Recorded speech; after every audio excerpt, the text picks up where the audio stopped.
Assalamu alaikum, friends and viewers. How are you?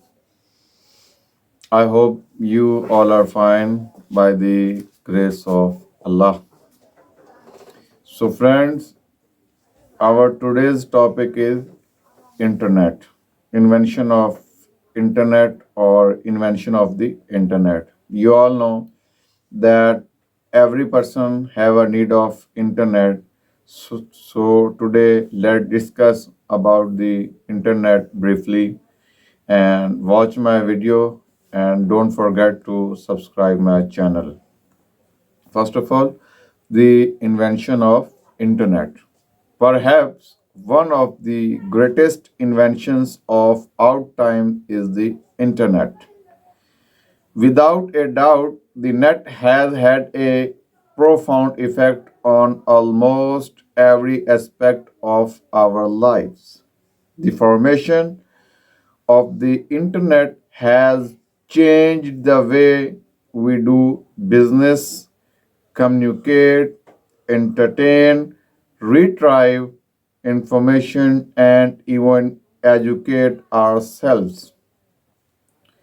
Nevertheless, the internet might have never materialized if it had not been for some innovated thinkers from the Advanced Research Project Agency who created Arrowpent in collaboration with several educational and research institutions. The agency created the packet switching technologies that form the basis of the internet today.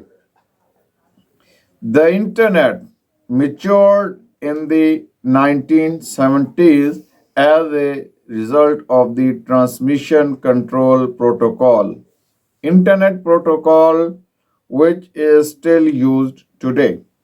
It was adopted by the US Department of Defense in 1980s and universally adopted in 1983.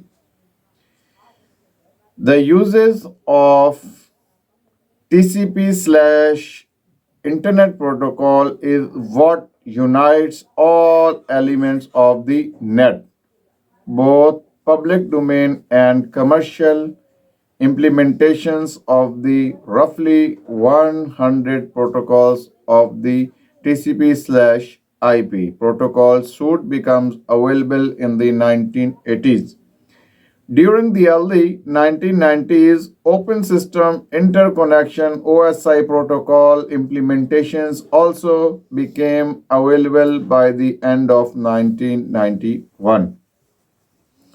The Internet has grown to include some 5,000 networks in over 3 dozen countries, serving over 700,000 host computers used by over 400,000 people by December 1996.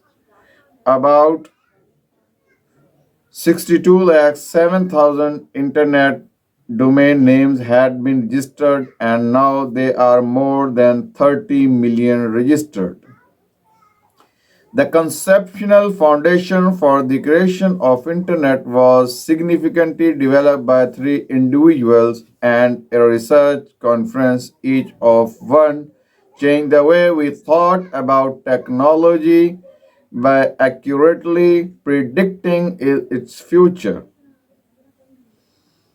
Vannevar Bush wrote the first visionary description of the potential uses for information technology with his description of the MEMAX automated library system. The fourth considered the shift made from the ARPANET to Internet approaching defense and research. The fifth section covers the Internet in the arena of international standards. The final section, popularizing the Internet, shows the beginning of the widespread of the internet, but before internet connectivity becomes popular at the personal level. All things considered, the book states the expansions in the internet history between 1959 and 1991, with some proceeding to 1994. So, guys, you have listened and watched the invention of the internet. Thank you for watching my video.